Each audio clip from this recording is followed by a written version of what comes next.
ان کو ہم ساتھ نہ دیں، ہم مسجدوں کو آباد کریں تاکہ اللہ رب العزت ان مسجدوں کو آباد رکھے، ورنہ اللہ کی ذات بے نیاز ہے۔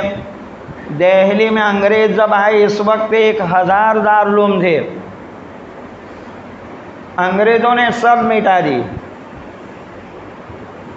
اللہ کی بے نیازی سے ہم ڈرے، وہ کسی کے بے پرواہ ذات ہے، اس کو کسی کی ضرورت نہیں، ہمیں اس کی ضرورت ہے۔ اس کا نام ہی سمجھ ہے، بے نیاز، ساری مخلوق اس کی محتاج، وہ کسی کا محتاج نہیں۔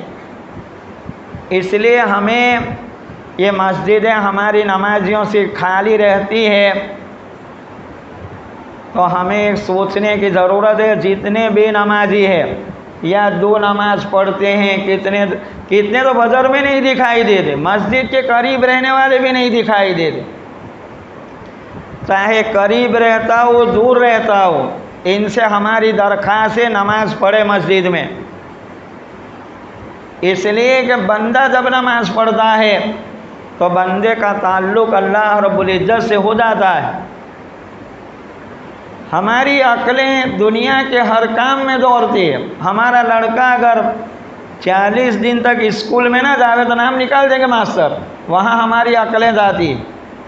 اور یہ 40 نمازوں تک دکھائی نہیں دیتے کتنے، جمعہ میں 2 پڑھی بھاگے، پھر اگلی جمعہ۔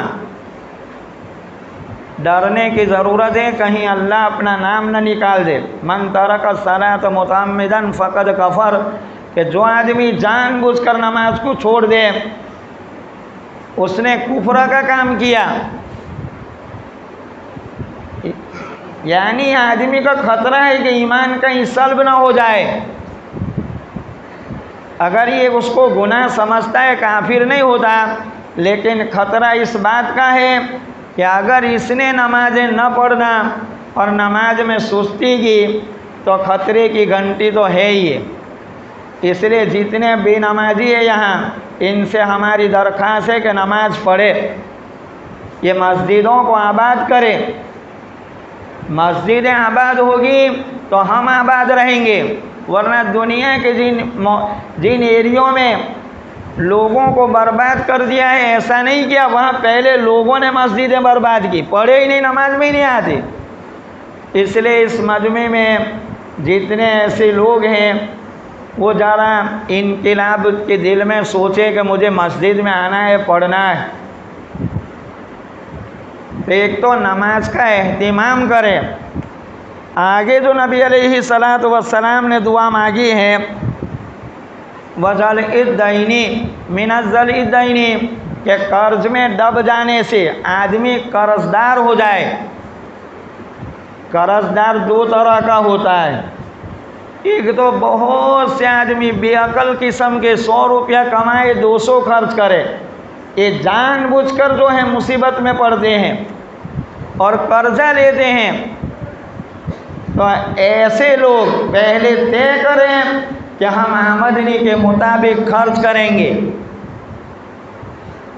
دوسرے، کوئی آفت آ گئی، بلا آ گئی، یا آمدنی کم ہے، حقیقت میں خرچ ہوتا ہے، اس کا علاج یہ ہے کہ آدمی قرض لیتے وقت دینے کا ارادہ کرے کہ اس کا قرض ادا کر دینا ہے۔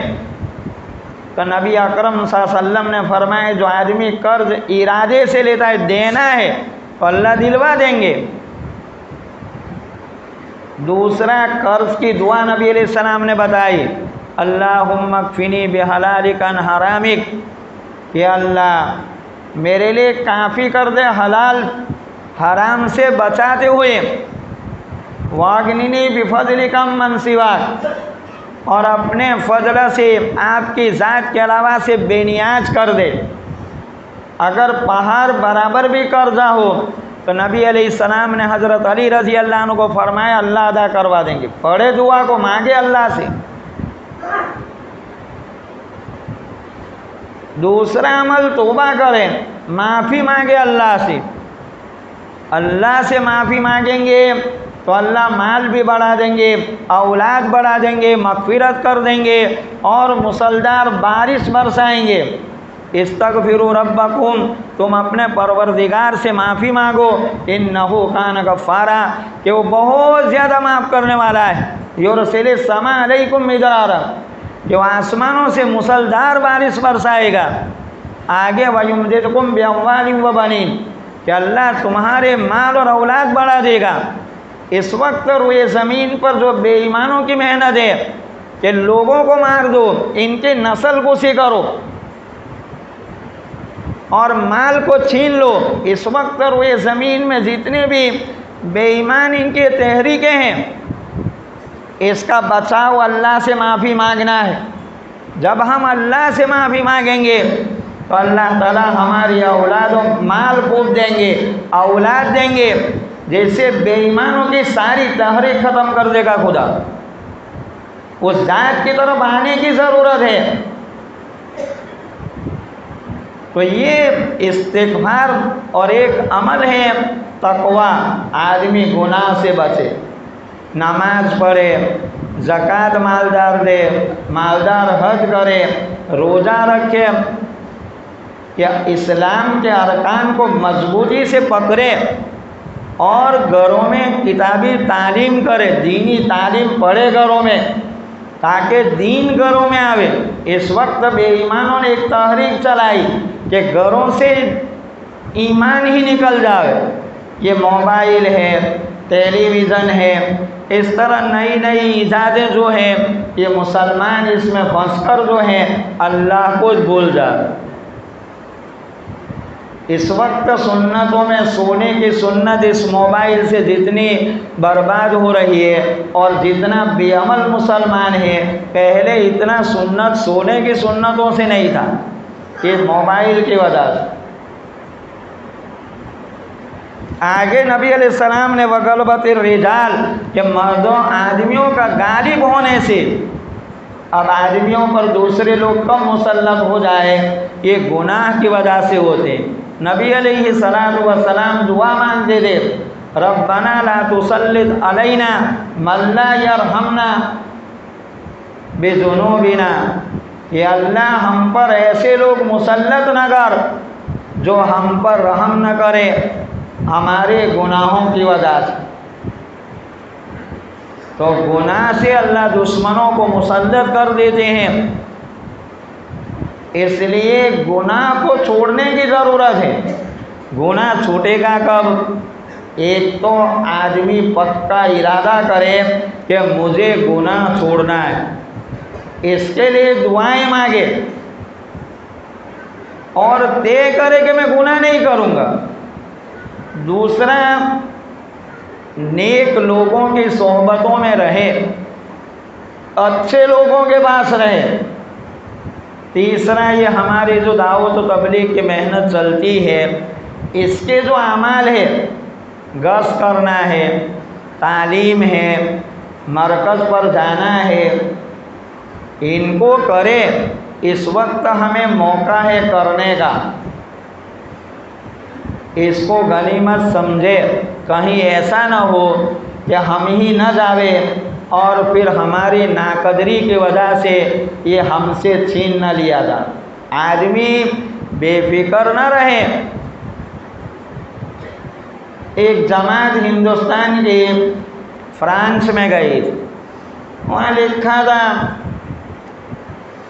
ایک جو ہے لیکچری چلانے والے میں اس کی جو ہے لیکچریاں چلا ہوا جو ہے ٹکٹ کے لیے اسحاق لکھا تھا، تو یہ جماعت والے سمجھے کہ اسحاق نام ہے مسلمان، تقریر کی، سمجھایا، اس نے بہت دیر تک سنا، پھر کہا کہ میں تو عیسائی ہوں، یہ مسلمان ہے، وہیں پر قریب میں بیٹھا کہ ڈرائیور مسلمان، اس کو سمجھاؤ۔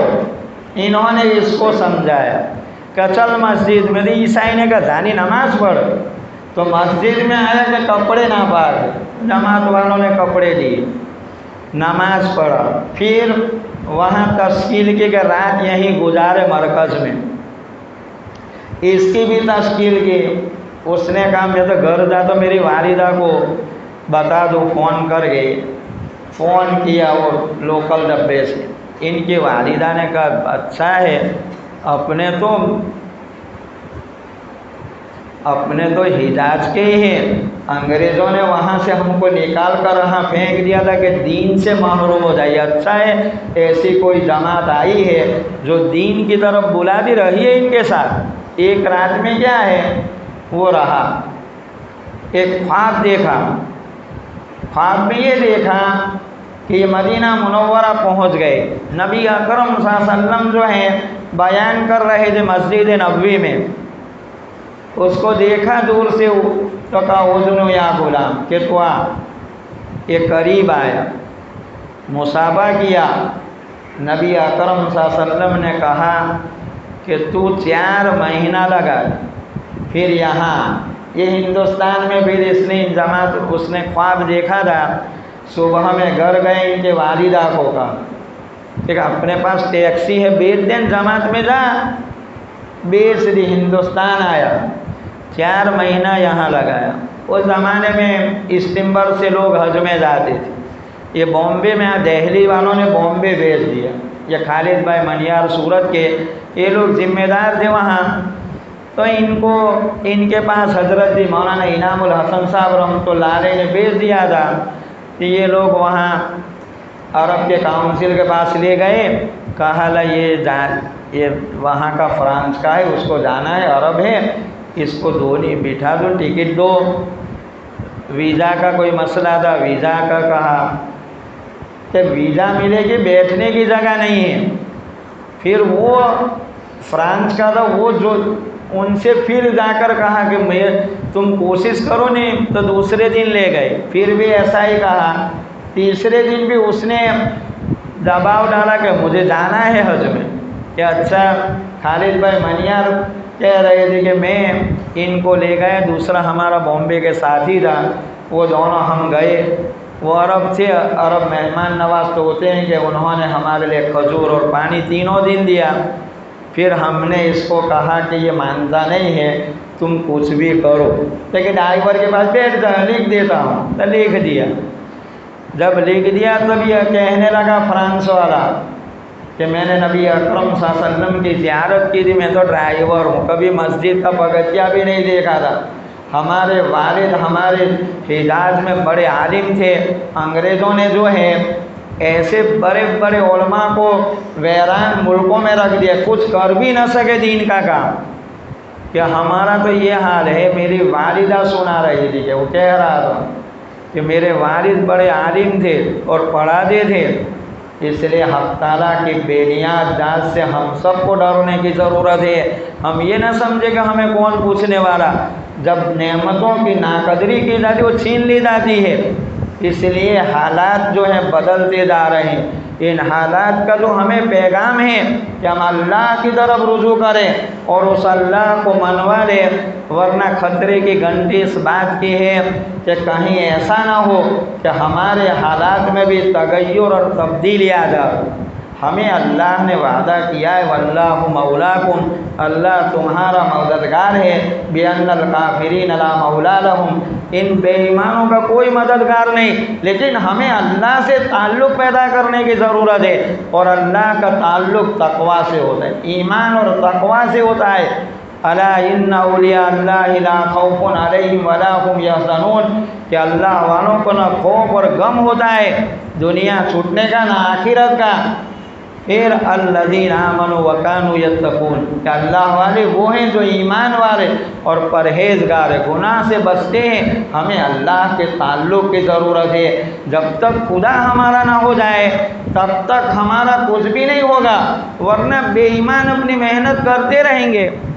ان الذین کفروا ينفقون اموالهم لیصدوکم عن سبیل اللہ، کہ بے ایمان جو ہے مال خرچ کریں گے تاکہ تم کو اللہ کی راہ سے روک دے، فَسَيُنْفِقُوهَا، وہ خرچ کرتے رہیں گے، لیکن ان کا نتیجہ بھی اللہ نے بتایا، علیہم حسرات، وہ افسوس کریں گے، اپنے مقصد میں کامیاب نہیں ہوں گے، اور ان کو جو ہے جہاں وہم یغلبون کہا کہ ان کو مغلوب کر دیا جائے گا، یہ کسی اس گمان میں ہے۔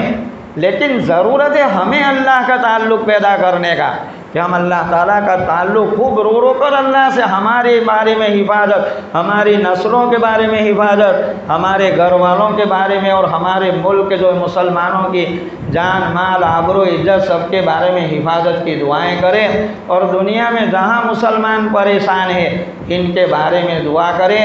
کسی بھی متاثر ہونے کی ضرورت نہیں ہے، اللہ سے تعلق پیدا کرنے کی ضرورت ہے۔ اللہ تعالیٰ ہمیں اپنا صحیح تعلق نصیب کرے۔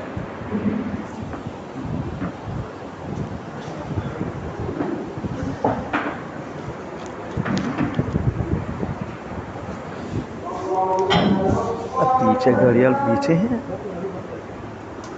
اس کی وجہ سے دھوکہ کھا رہا ہے، یہیں سے دھوکہ کھا رہا ہے۔